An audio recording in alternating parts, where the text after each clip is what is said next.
Welcome to Acoustic Corner.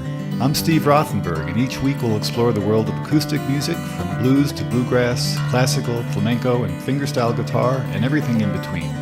We'll feature live performances by some of the best musicians and bands in the Denver area, and visit local guitar shops and luthiers to discover where you can find yourself a beautiful custom-made guitar, banjo, or mandolin. For those of you interested in learning how to play guitar or improving your skills, you'll find lessons on how to play fingerstyle guitar, blues guitar, as well as other popular styles. Join us each week for a tour through the acoustic music landscape. There's something for everyone at Acoustic Corner.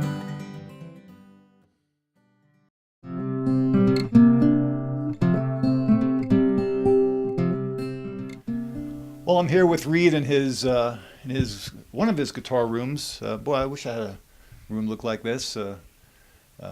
Probably quite a bit of history going into some of these guitars. Can you tell me about some of them? I can. My collection is what I call a poor man's collection. They're people who have one guitar that's worth what this entire room is worth.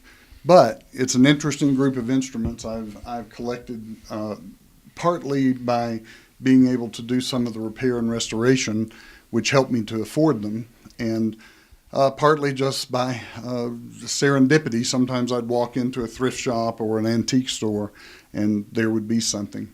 I actually this is a Bandola de Colombia, which is a 16-string instrument. It actually came out of a storage unit that someone had failed to pay for, and so some of these come from unusual sources.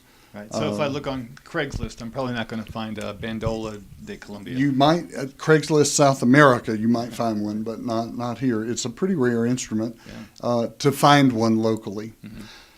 The Keychord is a little tenor guitar. Keychord was a company in the Chicago area, and they made guitars and other instruments, and they used this patented key system, wherein you could actually press down the key and strum, and it would make the chord for you. That's like an auto harp, isn't it? To some extent, it's the same. The difference being this actually presses the string, and the auto harp actually fails to mute certain ones. So felt pad on it. You probably have an auto harp somewhere around here. But I have a push button zither, which is a similar instrument, as is the Hawaiian tremolo. Yeah, no, I haven't heard a zither.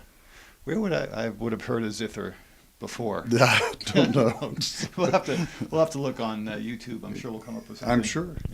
Yeah. So are those? There's 16 keys on there? No, there's more than 16. Actually, 3, 6, 9, 12. And I believe you're right. It's Okay. Oh yeah, three. It's actually 3 times 18 keys. 18. Yes. Okay. 3. No. 1, 2, 3. It's actually 7 I rows should of have 3. counted. No, it's 21 keys. So let's see. I didn't count. Does that give you all the majors and the minors? They're all marked. I couldn't tell you exactly. Okay. It's just one of many. Well, you'd probably have trouble finding a keychord tenor guitar teacher in Denver. It's a tough one. These are antique instruments that I actually found in Kansas in a piano store. 12 feet up on the wall, and I talked him into selling it to me with all the dirt on it. And the Vox Country Western is an unusual guitar. The Vox, these were made by EKO, which was an Italian maker, famous for putting really heavy coats of nitrocellulose lacquer on the guitars, so they check terribly. And it's actually not a bad playing guitar, but it's the interest for me was the Vox name. Vox, of course, being what the Beatles used. Right. Vox to me means. In fact, I have a little Vox, little mini amplifier. That's just dynamite. Yeah. And, it's quite an old name, and so. But didn't know they made guitars. Well, and they didn't make that many acoustic. So and then to find the country western model, it's a fairly rare instrument. So. The Victor guitar, I've tried to do research on it. It has the RCA Victor label in it. It has Nipper the dog on the headstock. It is what we think was maybe a spiff that dealer salesman would get spiff if they sold X number of crank phonographs or something like that. Right. So it was sort of a gift, so they made a handful, and that's about it. Mm-hmm. So and then the First National Institute of Allied Arts. This is just a an inexpensive Hawaiian slide guitar, which there was quite a craze in the early part of the 1900s, and the slide guitar in Hawaii and everything was really in. Yeah. You know, when I think of a Hawaiian slide guitar, I'm usually thinking about Resophonic. So, and this resonator guitar is really a modern version. It's just it's interesting, and by having the it's set up as a guitar rather than as a lap steel played instrument. Well, there's a bunch of stuff here, isn't there? There is.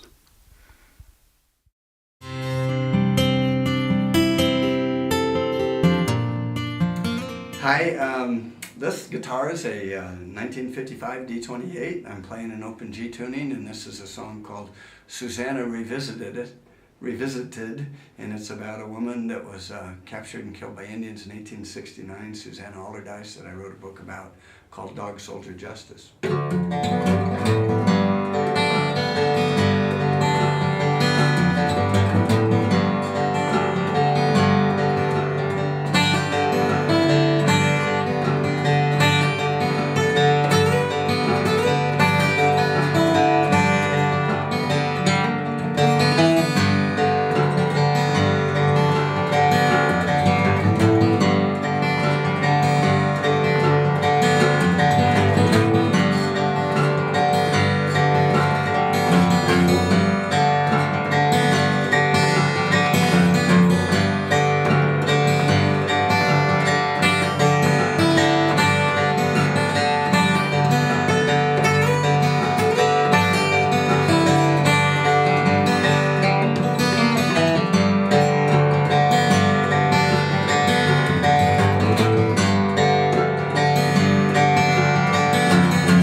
I'm here with a student of mine, Michael Baker.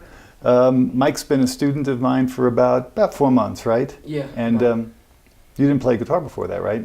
Nope. Right. This is your first Stratocaster. Mm-hmm. Good.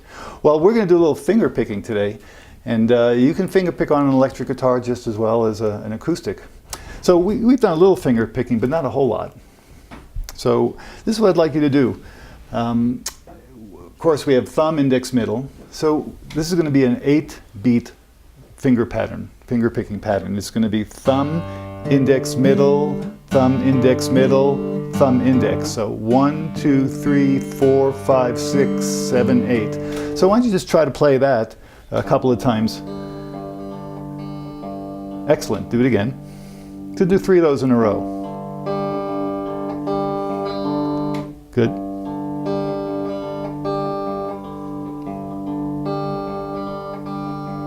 Excellent.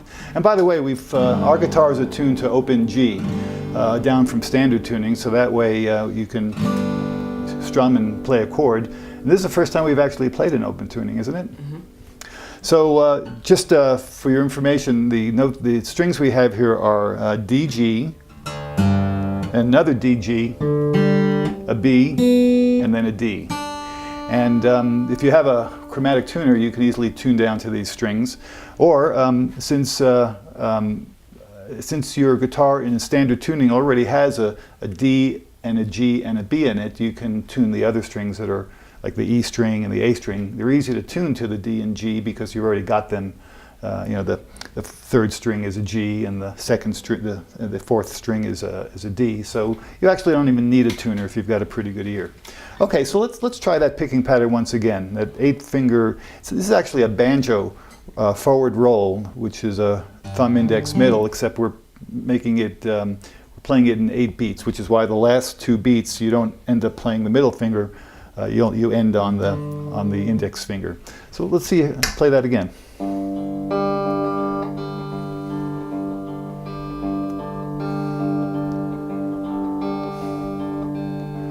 Excellent. So if you do that a million times, I guarantee you will not forget how to do that, and you'll be able to think about your left hand only. So now, we're going to start learning a tune I call "Lost in the Leaves," and I'll play a little bit of it so that you can get the feel of what this is going to sound like.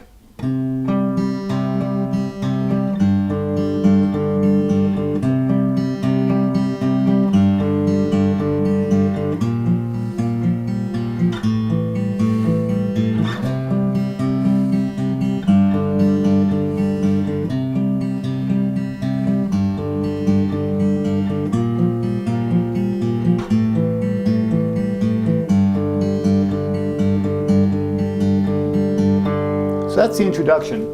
You can see that, well, I know you can't see me here, but you can hear that I'm playing that same roll over and over again. So let's look at the chord positions, which are pretty simple. We're going to be using our middle finger and ring finger on the 5th and the 4th strings at the 5th fret. Okay, so that's the 4th and the 3rd string. There you go. Good. So now let's play that same picking pattern, but let's do it with our chord here, our fingers on the 2nd and the 5th fret, 4th and 5th and 6th strings, Right. or 4th and 5th strings.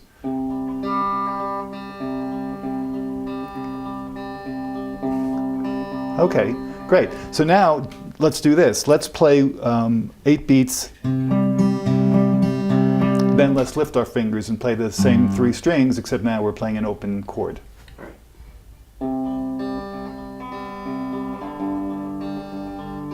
Put your fingers back and alternate back and forth a couple of times.